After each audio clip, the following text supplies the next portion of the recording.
Today, I'm going to be showing you how to connect Unreal Engine and Twitch so that you can do wild and crazy integrations for VTubers, for games, to be able to give your audience an interactive edge with the content that you're making on stream. The first thing you want to do is go up here to dev.twitch.tv. I'm going to go ahead and log in. However, if you're not prompted to log in, you might have to create a dev account, and that's not really a big deal. It's pretty easy to do. So I'm going to go over to my console here. It's this little button up here. Okay, you can see everything you've got going on, and you can go over to applications. So I'm going to go to register your application because I'm going to make a new one. I'm going to call this Chat TTRPG.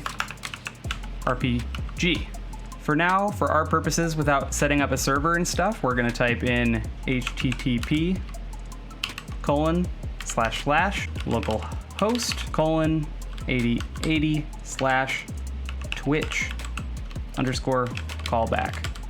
I'm going to go down here and pick a category, pick game integration. Doesn't seem to work, so I'll choose Broadcaster Suite. The app that I have running my whole stream environment here is set to chatbot, so mess around with that if you're having trouble. And then I can go into Unreal Engine. So if you're new to this, you're going to want to go to the marketplace first. You can open the Epic Games Launcher to do this. Now you're going to head over to Marketplace and type in Twi-works. You're going to want to purchase it first and then install to Engine. You'll notice that I don't have UE5 here, but that's because I've already installed it to UE5. I'm going to go to my settings over here in the corner, plugins, and then I'm going to go to Twi-works. So it's already installed here. If you haven't installed it yet, it'll probably ask you to restart the engine. And let's go to project settings. Going to be all the way down here under plugins. We're going to go over to Twi-works, and now we have a bunch of stuff that we need to set. At the top here, we need that client ID. So let's hop back into our suite here. Let's grab what we need, and then we're just going to paste it here. You're going to want a good 60-second timeout. You're going to want 8080 to be your login port. So mine came like this automatically. If you need to change it, change it. Command prefix. Most of the time on Twitch, people are using exclamation point because that's also what's being used by like Nightbot and Stream Elements. Also, you have this help command here, and if you want to enable it, just click here. I'm going to create a new blueprint class, and that's one I'm going to use just for integrating Twitch stuff. I'm going to click actor, and I'm going to type in BP game manager. So now when I've got my game manager here, basically there's a number of things we have to do. And whenever we have to do a number of things at the beginning, it's always good to get a sequence. So we can type in sequence to get a sequence node, or we can just press S, and then we could hook it up to the beginning. So on begin play, we're gonna create a custom event. We're gonna call this set up Twitch. And that way we can just call this and we can move it on the graph somewhere, and it keeps us a little bit organized. So we'll type in set up Twitch, and there we go. We've got a call command for this. So let's just move this somewhere else we feel more comfortable, and then we can kind of get into it here. So the first most important thing here that you're gonna do, that you're gonna really thank yourself for later, is adding a branch node here, and then I'm gonna grab this pin and I'm gonna promote it to a variable, and I'm gonna call this turn on Twitch, and then I'm gonna hit this little eyeball here to make it instance editable. And basically what this will let me do is select the blueprint and decide whether or not I actually want to run Twitch every single time. And in just a minute, you'll see why. By default though, we want to make sure this is on, and that is true. So make sure that this is actually on in order to run the functionality that we're going to program next. So we're going to type in perform local login Twitch experimental. Now, so here's the thing. What we're doing, this process is a local login. Let's talk about this for a second. So Twi-works can run local, which is cool, but you can also set up a dedicated server to be able to field all of these commands. Now, we're not going to do that today. Today, we're just going to set up something that is testable, that can just run on our Twitch page. In the future, if you want to build an app that's going to be open to more people, it's going to be more steps. There's going to be more stuff you've got to do, but we're not getting into that right now. So we have an on success and an on failure here. So we're going to make some different prints. So just type in print string, and then we're going to say log in failed, and we might log into a couple different things, so let's just call it Twitch login failed. There we go. I'm going to copy that over by pressing Control D, Twitch login success. So we'll know either way immediately. So if the login works, then we can connect to Twitch. So we'll just type in connect to Twitch. This is great. So the credentials here, you know, our username and password and stuff. We're gonna take credentials here and we're gonna break it. And then we're gonna get the username and then we're gonna connect that to the channel. We have a couple of things here. We have on message and on cheer. So this is just quick commands we can build real fast. So we would go to add custom event and we're gonna go chat, someone has chatted. I use this for a fish tank that I have running in my scene. So when anyone chats in, it spawns a fish and stuff. That's its own process. And then on cheer can also create a separate event called it cheer. And those just sort of run on default whenever we're connected, but we don't always have to use that. So the first thing that we're gonna do here after we've connected to Twitch is we're gonna promote this to a variable. So this is our Twitch chat and we can just call it Twitch chat. That's fine. Now let's make sure that only happens on the successful login because we're gonna need to log in to be able to handle that. So the next thing I'm gonna do is I'm gonna create a custom event. So I'm gonna call this set all Twitch commands. Now I'm gonna call this all Twitch commands. And then when I'm up here, I can once again make another sequence. And I'm gonna make a lot of these sequences because I'm gonna be setting up a lot of different Twitch commands. Now I could make more custom events and I could use them every single time, but I think you'll see that would maybe feel a little redundant and maybe a little hard to organize. So up top here, I'm gonna go create Twitch command. For the chat, I'm gonna need our Twitch chat variable, so I'm gonna grab it from the little sidebar here and I'm just gonna plug it right in. We got a couple of other things to do first. We're gonna make Twitch command binding. It's going to make a new command. So what command? This command. So the binding, once again, that's just gonna be a custom event. So make a custom event. So let's call this move box. I'm gonna make the Twitch command. So here's an important note. When you first start, it's gonna be really tempting to be like exclamation point box. But however, you don't need to do that because your exclamation point was already set in settings. So you're gonna leave that alone. Now I have these parameters. In order to make these, you're gonna type in make again, but it's gonna be make array. Now what these are basically is that you have different parameters.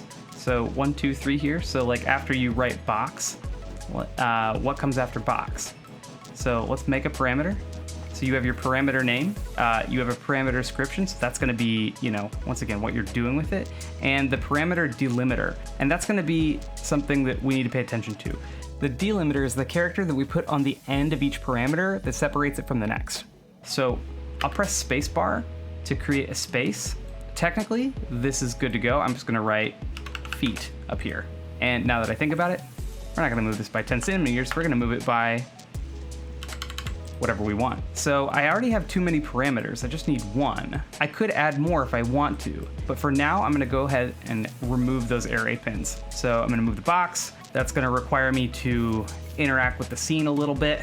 Just for speed here, this is just a quick example. I'm gonna make another blueprint class and I'm gonna make it a static mesh actor. I'm gonna select that. I'm gonna call this box. This is really fun and not generic example. And then I'm gonna take the static mesh here and I'm just gonna find a box. Here we go, here's one. And I'm gonna save it. I'm gonna come to a level here that I got and I'm gonna make sure that my blueprint manager is in the scene and that I have my box here. So the other thing that I need to do here is I need to make this box movable because this is a static mesh. If I try to do work on it, if it's not gonna, you know, if it's not movable, it's not gonna move. Now that the box exists, I can go back to the code and I can get the code right. So when we hit move box, I'm gonna get actor of class. I'm gonna find box.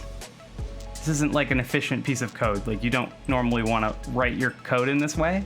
This is a CPU intensive action that will look through all of the stuff in your scene. If you have a big scene, you know, just watch out. I'm going to type in get, reference or copy, it doesn't really matter. And this is gonna get 0, and this 0 lines up with this 0 in this array. So what we have here is we have our box. So I'm gonna drag off of this and I'm gonna type in add actor world offset.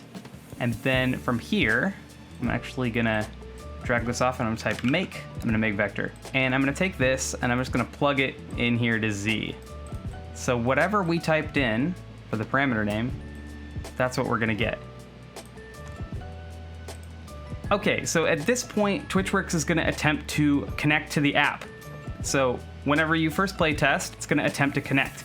So go ahead and hit authorize. So now when we play again, we got Twi-works local login, and that is correct. Our little Twitch success here is running. You can see at this point that I have a lot of Twitch logins, and that is gonna happen. And that's why we built that little switch, so that for some reason that you didn't want to test commands, that you could turn it off. So now I'm running around my scene, and I'm gonna go back into my chat, and I'm gonna type !box space 5. And you can see it moves a little bit. !box 150. And then the box moves a good bit.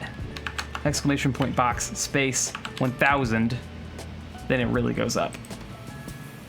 So how do we troubleshoot this thing? There's so much going on in this tutorial. There's so many points of failure. How do we really know what's going on? If you're getting past the first stages, it can be pretty simple to see what's happening if you make sure that you have your active actor selected up in the debug menu.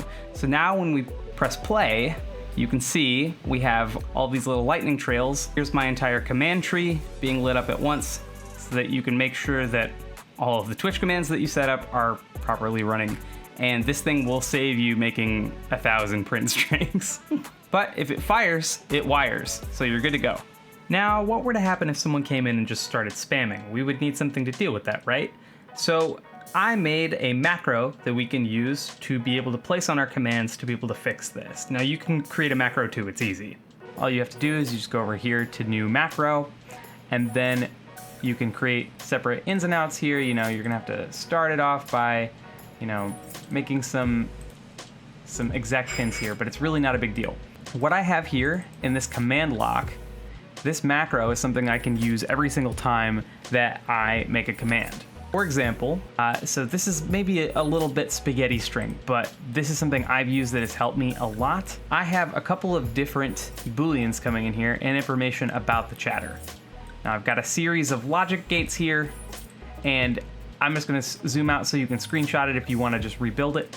But basically what this does is a series of checks. So is this command permanently available? In which case it fulfills one of these OR requirements. So our commands unlocked, I have this variable called commands unlocked, and that means that people can use the generally available commands. I also have a check to see if the display name coming in is the same as the broadcaster's name. In this case, it's Woody Devs, because that's me, because you are not normally a mod of your own channel. So you have to add that in. And this OR here, either just make sure that everyone is either a mod or it's me. That passes on into this OR. After the first gate, the second one is activated if it's not mod only or the person is a moderator. And that's the extra lock I have here to make sure that everything's good to go for locking up things for moderator only commands. Now you can copy and paste this macro everywhere, and then you can just put that wherever you want, and then you don't have to think about it really. So I have like a command that lets me actually just lock the rest of chat. And it's kind of cool that I can just type lock commands, and then everyone can see that I put that in the chat, and then nobody tries to use the commands afterwards. Now that we've got it hooked up and we understand how commands work, what else can this thing do? Well, to look it up, all you need to do is just look through the library here. If we just type in Twitch here, odds are it's gonna bring up most things that are inside the Twi-works library. A number of different events can be set up here. So let's type in raid. So bind to on raid. So this is once again going to be something we're going to set up at the beginning. So we want to use the same chat. We can just pull this one in from Twitch chat. And then if I pull this out, I can make another custom event. And this is just going to say raid. So that's how we would set that up. We have other things like subscribers, on new subscriber. We've got that, so we could make another thing here. Once again, we're gonna need the same chat, so another custom event. And then, you know, we can break the data on all this stuff. So if we break the Twitch raid event, we can find out the raider, we can find the number of raiders. If we break the sub, we can find if it was new, it was gifted, if it was a resub. This is really important if you want to like celebrate different kinds of events, create different kinds of events in Unreal. Get number of months so that you can, you can celebrate. We have send Twitch message, which I've used before. I like this. This one's awesome because you can actually chat back with your audience, which is really helpful for certain kinds of games. Like, you actually really need this because let's say there's something that has a timing element. You're gonna wanna open chat and tell them that it's open for input, and then you want to be able to, like, at the same time let them know when that closes. Now, of all the cool things we've got on here, and we could spend a lot of time going through them all, how do we do follower events? You'll notice that the follower events thing is totally missing. Here's exactly how you do that. So we're gonna custom event. It's a new one. We're gonna call it on chat. So the Twitch message is gonna come in. So we're gonna break this. We're gonna get an author. We're gonna break this too. And what we're gonna do is we're gonna create a little branch here, and that's gonna be the first thing that gets set up. And we want two things to be true. One, we want our bot to be the person that's talking in the chat, and we want a specific message body to come through. So I'm gonna make a little and boolean here. So let's make sure bot comes in. So the name come here, and then we're gonna type in equals, equal case insensitive here. My bot's gonna be stream elements, and then the message body is gonna have to say its own thing here. So I'm gonna go over to my chat bot. I'm gonna grab my modules here and go to chat alerts. You can see followers. So you can see, thank you for following user, and I have a little smiley face on the end here. So I'm just gonna copy this, thank you for following, and I'm gonna drag this out, and I'm gonna grab a contains. So then I'm just gonna paste this over, and then pop it over here into my and. So if I have those two things, I can be pretty sure that this is a new follower event. So then I can do what I need to do. Now I could make whatever I wanted to happen at this point happen. Now I could make something cool happen in the room, or you know, I might actually want to pass on that data about who the new follower is. For me, in my set, I have this little Tamagotchi looking thing that activates anytime a new member joins the chat. So I need to know who the new person is. So I'm gonna grab my body here and I'm gonna type in split. Now, what this will do is will give me text to the right or left of any object. So once again, I can take my thank you for following here, and that's one side of it. So thank you for following, and right of that is gonna be what I need. However, I'm gonna split it again so that I am absolutely sure that I have the right thing. Now, if you remember, I also have this smiley face over here. I'm gonna copy that, and I'm gonna paste this in here. Now you can decide if you want the spaces or not, because you might end up getting the spaces afterwards. To me, that's fine, because I normally have to put spaces into things anyways, but you might wanna decide to get just the simple username. You wanna just put this, you just wanna make sure that the spaces are included. And then you're gonna take what's left of the smiley face, because what's left of the smiley face is what's right of the thank you for following, which is the username. So here we can go off, we can print string, and we can include what's left of the smiley face, and then we can print the name of our new follower. Now this is obviously a really hard piece to test, because you're gonna, need a new follower to be able to test it, but if you can, it's great. You can have people unfollow you and refollow you. That's the way to do it. Now I want to talk about channel points, because channel points are going to work somewhat the same way if you're like me and you're a VTuber. Now we have built-in functionality for channel points here. We have all of these. We have this points event that happens whenever something is spent. We have a create channel point redeems. We have get channel point redeems. Now here's the thing. I actually haven't gotten these to work, at least not running this whole thing locally through Twitch. And it's really frustrating, but at the same time, there are workarounds. So you could use a bot. Stream Elements, as far as I know, doesn't have the ability to react to any channel points, but you could use StreamerBot. And right now, for VTubers and people who are using a system like this, I'm thinking that using these bots is going to be the best choice. What you'd need to do was set up your bot to be able to react to a specific channel point redeem, and then have them say a specific command that we could interpret once again, like we just did here. Now, if that sounds heady or weird, that's fine. This is kind of the advanced section. We're going pretty hard in here, and we're kind of hacking a lot of things together, and that's kind of what it's like being an Unreal VTuber right now, which is totally cool. A huge thank you for this video goes out to Riku VR. I am so much better thanks to the other people in the Unreal community, and Riku is fantastic and is the person I first found out about this workflow from. I had a little bit to add in this video, and a couple of the techniques here I think are pretty helpful, but there's one thing in particular that I did not address here that Riku gets to in his tutorial, and that is emojis. So if you're trying to go really deep with this thing and you're trying to figure those out, you should go watch Riku's tutorial. It's awesome knowing people like Riku, and it's just fantastic to be in community with other people who do this stuff. Speaking of which, if you haven't, you should join our Discord. It's a space where a lot of us get together and we talk about these things, help each other as we're figuring out our problems with our workflows and stuff like that. It's also a great place to catch me and my live streams. You can also subscribe right here on YouTube for all sorts of Unreal Engine content, for interesting projects and more tutorials. Thanks.